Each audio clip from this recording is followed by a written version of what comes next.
Well, I wish to immediately note that in Sydney this morning the City to Surf race is on, and I deny the suggestion that being here this morning in the People's Socialist Republic of Victoria is any sort of elaborate method of avoiding exercise. Now, I'm going to use for the first time in my life overhead slides, so we'll just see how this goes. In contrast to the democratically aspirational poetry of the American Constitution, the Commonwealth of Australia Constitution Act of 1900 is framed in old-fashioned, pragmatic legal language. Nothing else could be reasonably expected of the wily colonial politicians who drafted the document. I expect that many of them were experienced practising lawyers who worked in the courts frequently presided over by citizen juries that then almost always determined the ultimate questions in civil and criminal cases. The framers' adherence to the Enlightenment and the confidence in their fellow citizen is exemplified by Section 128 of our Constitution that gives the people a central power over any amendment to the document of our Constitution. It's ironic that the American Constitution, with its high-blown rhetoric, is in fact a much more elitist document, as I will explain, even though it commences with the famous words, "We the people." This paper is motivated by a desire to protect our system of government from well-meaning constitutional vandals. Many of my views are in conformity with some of the papers that were delivered at last year's conference. This paper offers a pragmatic and an unsentimental defence of our current constitutional arrangements. It avoids the topic of Aboriginal reconciliation, which has already been discussed. In this paper, I wish to advance two essential propositions. Firstly, far too much ink has been wasted talking about an almost completely ceremonial, and for reasons that I will develop, relatively weak player in political terms under the Constitution, namely Australia's monarch. Not enough has been said about our current almost uniquely Australian arrangements that all adult citizens entitled to vote must decide any constitutional change. I argue today that these arrangements make the people the true sovereign under the Australian Constitution and ultimately sovereign over the so-called head of state. It's a special majority of those people and not a group of elites who must agree to change the Constitution on issues including abolishing the monarch, changing the role of the Governor-General, changing the role of Parliament or the judiciary, or any other rules around the institutions of government created under our Constitution.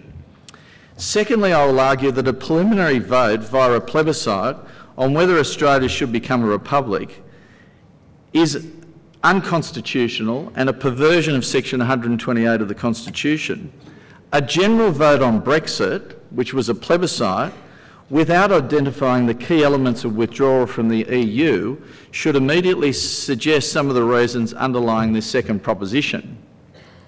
Now, for the purposes of my paper today, I use the terminology referendum and plebiscite as they are used in ordinary general language.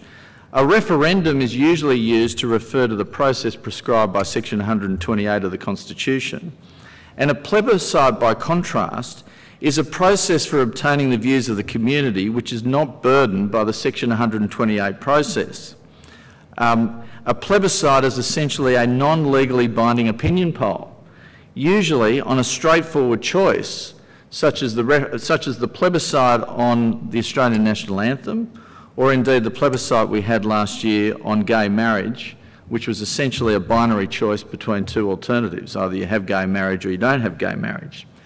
But this paper will identify the fact that to the general members of the public, they see, by and large, a referendum and a plebiscite as the same thing, which is apt to create the problems under the Constitution. It's fair to say that Scott Morrison's Silent Australians would rather talk about football than whether Will and Kate should be the future King and Queen of Australia. It's interesting to note that the major high-profile proponents of an Australian Republic in the last 25 years, people like Paul Keating, Malcolm Turnbull and Peter Fitzsimons, are men more renowned for their considerable egos than their deep understanding of what makes the common man or woman tick. But to them must be joined another one of their ilk. At a speech at the annual dinner of the Australian Republican Movement in 2017, the then ALP federal leader Bill Shorten, who was now likely only to be a footnote in history, said the following: "By the end of our first term, we will put a simple, straightforward question to the people of Australia. Do you support an Australian republic with an Australian head of state? And if the yes vote prevails, then we can move on to in the second term to discussing how this head of state is chosen." It's a matter of record that there is not likely to be a Labor-Shorten government, or at least certainly not in any time in the near future. But unless demonstrated to be wrong, this two-stage process is likely to be the preferred modus operandi for contentious constitutional change in the future, thereby making this paper of broader relevance to any changes to the Constitution. Now, in setting the tone for a consideration of Section 128 in the context of a republic, or a proposed republic, I should disclose my prejudices. I'm not a sentimental royalist. I consider myself a pragmatic political and constitutional observer. What is called a republican system of government has many different shapes and forms. It does usually involve, as it did in the USA, a kind of elected monarchy in the guise of a president, as a step not entirely away from the 1700s standard form of government of the time, namely an elected hereditary monarch.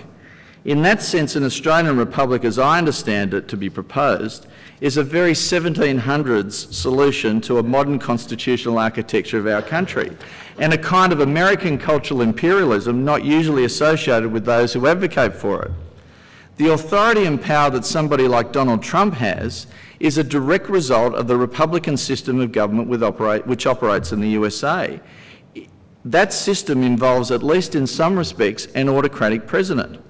Very few advocates for an Australian republic would also want a figure like Donald Trump to be the President of Australia. But a person like him is more likely to be President under an Australian republic than the personality type that is currently the Governor-General. And I think we all got to see Mr Chernoff, for example, speak yesterday, and he's a good example of the kind of person that currently exercises the Crown's role. Minds may differ on the matter, but I think a head of government accountable to Parliament and their party is preferable to an independent president accountable to a legislator in only certain and defined ways. And whatever the model, the Australian president or an Australian president will think of themselves as more important than the Prime Minister and will act accordingly in the exercise of reserved powers. But rather than having a sensible discussion about whether a republic is the best form of government for Australia, an Australian republic has become a proxy for the argument to remove the English monarchy as Australia's monarch. This is a mistake, and if there is good reason to replace the monarch, we should find pragmatic Australian solutions rather than just following the American model. There are two essential reasons usually given for abolishing the Australian monarch. The first reason, often cited by the Australian Republicans, is that having a Queen of England, as also the Queen of Australia, is an embarrassment. The second reason usually given to justify the change is that every Australian should be able to become the country's head of state, rather than become the Prime Minister, as if becoming the head of state is some sort of ultimate aspiration in a person's life. This immediately sees the role of Australia's head of state as a political or occupational aspiration rather than a benign ceremonial role. The Governor-General is currently non-political and not a role for political aspiration, as it's usually filled by retired judges, former military figures and occasionally retired politicians. Most Australians have little or no knowledge of our Constitution. This is not surprising because it's a fairly impenetrable legal document. But it does explain the naivety of even the educated people who advocate for an Australian republic. The notion that people from other parts of the planet sit around considering who may or may not be the Australian head of state and therefore confuse whether the Queen of England is also the Queen and powerful in Australia is really quite absurd.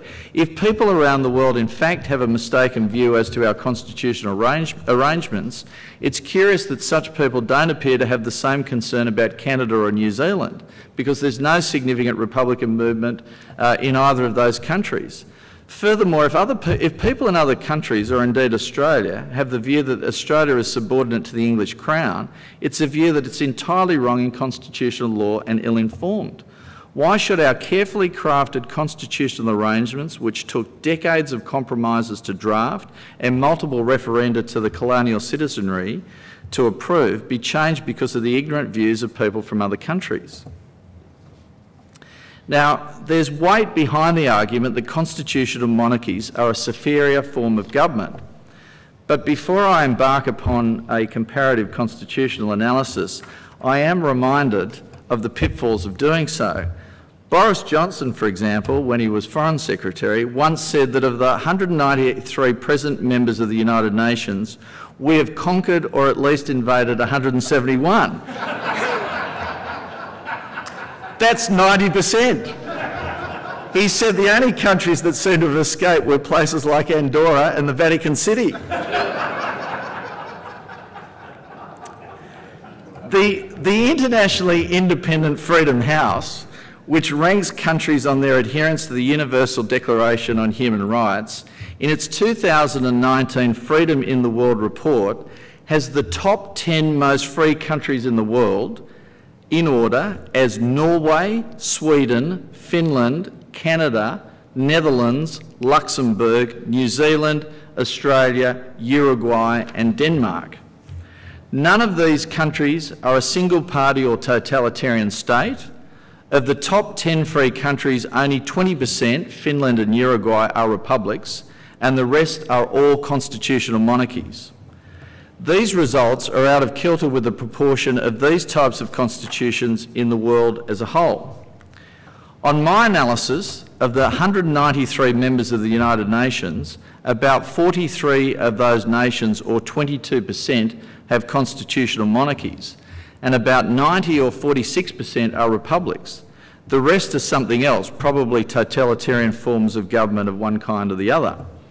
But of the top 10 free countries in the world, according to Freedom House in its 2019 report, 8 out of 10, nearly 4 times the UN average, are constitutional monarchies. Queen Elizabeth II is the monarch of 3 out of the top 10 countries, Australia, Canada and New Zealand, as well as being Queen of England, which ranks highly but is not in the top 10. Although, if England leaves the EU, maybe they can get in the top 10. The basic but revealing analysis suggests that constitutional monarchy is beneficial to the freedom of its citizens, and much more than a republic. And it's a very desirable form of government. Such an analysis is completely devoid of any sentimental affection of the British monarchy, Queen Elizabeth II, or celebrity worship of Will, Kate, Harry and Meghan, or any of their children, and ignores their capacity entirely to sell magazines. Apart from the undeniably comparatively free country that Australia is, and the risks of tampering with its constitutional arrangements are, nobody seems to recognise that since 1965, the Governor-General has exclusively been an Australian citizen and has performed most of the ceremonial and constitutional roles of the Crown, and has been appointed on the recommendation of the Australian Prime Minister. Now, there's confusion about whether the Queen is the Australian head of state. The head of state is not a term which is used in the Australian Constitution. Malcolm Turnbull and other prominent Republicans have frequently used the term head of state to refer to the Governor-General. When we speak about parliamentary sovereignty, we refer to the Parliament as the ultimate law-making body in our nation. If a court makes an interpretation of a law or applies the common law in a certain way which is not to the liking of Parliament, the Parliament is sovereign and may change the law and override the judge-made law by the courts, except on constitutional matters. Using the term sovereign consistently must mean that the Australian people are the sovereign under the Australian Constitution. because as I will now examine, the people through section 128 must approve any change to the Constitution, including the institutions of the Crown, the Parliament and Chapter 3 courts created under the Australian Constitution. The Australian Republicans never do but should acknowledge that Queen Elizabeth II only holds her constitutional position in Australia at the pleasure of the Australian people.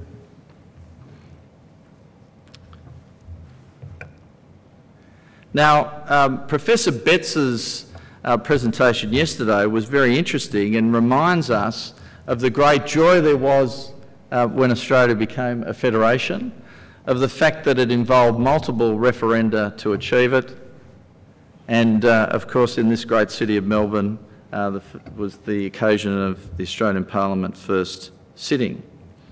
Now, I just want to now go to the language of section 128 of the Constitution. And you can read it to yourself, but I'd just like to draw the following summary of its provisions. The process for constitutional change in Australia required by section 128, and I note the use of the words in the beginning of section 128 that this Constitution shall not be altered except in the following manner, clear words of which are mandatory in nature, and a code of constitutional change, has a process which involves the following. There's one of two parliamentary alternative triggers for a constitutional referendum. Either the proposed law for the alteration of the Constitution must pass both Houses of Parliament and then be submitted to a referendum within 2 to 6 months after that passage, or alternatively, I'm just conscious of the time, in the event that both Houses of Parliament do not agree to the proposed alteration of the Constitution, it can pass one House of Parliament twice and then be submitted by the Governor-General to a referendum. Now, and I do have that summary there. At the referendum, it will be voted upon by all persons qualified to vote for the House of Representatives, and at the referendum a majority of electors in a majority of states are required to approve the proposed law, as well as a total majority of all electors before the law shall be presented to the Governor-General, and not the Queen, I might add, for assent. So it's an entirely domestic process without any involvement by England or the Queen. Now, section 128 is quite revolutionary, as it allowed the Constitution to be changed without any reference to the United Kingdom Parliament. This is in contrast to Canada, which until 1982 had to go back to the Imperial Parliament for changes to the then British North America Act of the 1800s. In its current form, section 128 was the outcome of 3 different drafts which came into existence prior to 1901. It's quite clear from the constitutional debates that section 128 was designed to make constitutional change difficult and not subject to the momentary sway of demagogues, that any changes had to be approved by the people, who were also the approvers of the original constitution finalised in 1900, and that there was to be protection of the concept of federalism through the extra requirement of approval by a majority of states. These objectives have been achieved. In 118 years since Federation, only 8 of the 44 proposed changes to the Constitution have passed. It's significant that the provision as drafted accepted the Swiss model of direct participation in constitutional change and rejected the more elite American model. The framers of the Australian Constitution were significantly motivated by the desire to have the people own and decide any changes to the foundational document. Most of our constitutional peers did not give the people a direct vote or an oversight over changes proposed to the Constitution. England does not have a written constitutional document like Australia. In England, constitutional changes can be made wholly by legislation passing both Houses of Parliament. In the United States, under Article 5 of its Constitution, there are 2 methods specified to change the Constitution. The only method that ever has been used is by the amendment being ratified by 2/3 of the House of Representatives and the Senate, and then 3/4 of the state legislatures also affirming the proposed amendment. The other method never used in America is for the amendment to be agreed by 2/3 of the legislatures of the states calling a convention for proposing the amendment before it is then passed by 3/4 of the state legislatures affirming the proposed amendment. Interestingly, the federal parliament has no involvement under that second alternative. As I've already said, the Canadian Constitution was changed as late as 1982 by the UK Parliament. The method for alteration since 1982 has been for a change to be approved by the Senate and House of Commons, and at least 2/3 of the parliaments of the provinces who have in total at least 50% of the total population contained within the consenting provisional parliaments. In the case of England, the United States and Canada, constitutional change may be performed without any consultation with the people via referendum, plebiscite or otherwise. The New Zealand Constitution may also be changed by ordinary acts of Parliament, except Section 17 of their Constitution, which is the term of Parliament, which must go to referendum. Most nations of the world are also without any referendum requirement to approve constitutional change. There are a limited number of constitutions in the world which are required to be changed by referenda, like Australia. However, voting in those countries is not compulsory, like the referenda required under the Australian Constitution. Australia should therefore be considered quite unique in the world with regard to the dual factors of a democratic method of change of the Constitution and compulsory voting. Now, it's also important to note that Australia has historically very high levels of participation in elections. In Australia, about 92% of those registered to vote voted in the 2016 federal election, and although the official figures for the 2019 election have not yet been published, 91% are thought to have voted, notwithstanding the large number of newly registered electors, particularly amongst the young, who came onto the roll by reason of the gay marriage plebiscite. About 80% of those eligible to vote had their say in the non-compulsory gay marriage plebiscite. By contrast, only 48% of eligible voters cast a ballot in the 2018 USA midterm congressional elections.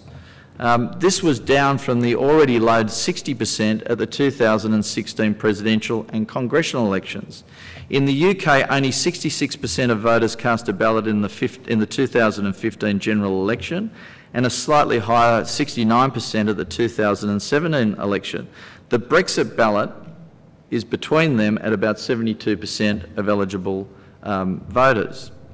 Of the eligible voters, 79% participated in the 2017 New Zealand election, which elected the Ardern government, and in Canada only 68.3% turned out for the 2015 Canadian general election.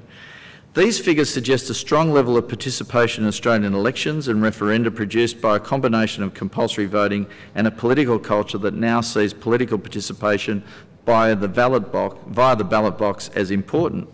This analysis of both Section 128 and a comparison with other constitutions demonstrates the uniquely important role in theory and practice which is exercised by the people in our Constitution, including the power of the people over the Governor-General and Monarch. Now, I now ask the question, can Section 128 be departed from? Can the process? The High Court has never had to decide a case which has directly involved a question as to the correct process of performing a vote of the people under Section 128 of the Constitution, let alone whether a preliminary plebiscite as to a proposed change to the Constitution is lawful. The best we can do is interpret the words of Section 128 and borrow from some reasoning of High Court cases involving democratic theory.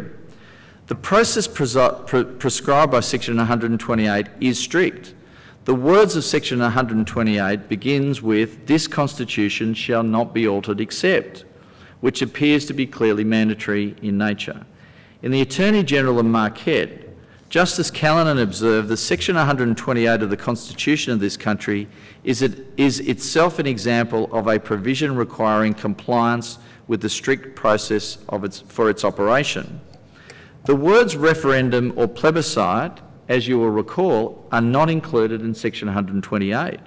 The method of voting is prescribed in section 128, and the process does not include a preliminary plebiscite devoid of detail as to the method of enacting the proposed constitutional change. Furthermore, section 128 requires the full detail of any constitutional amendment.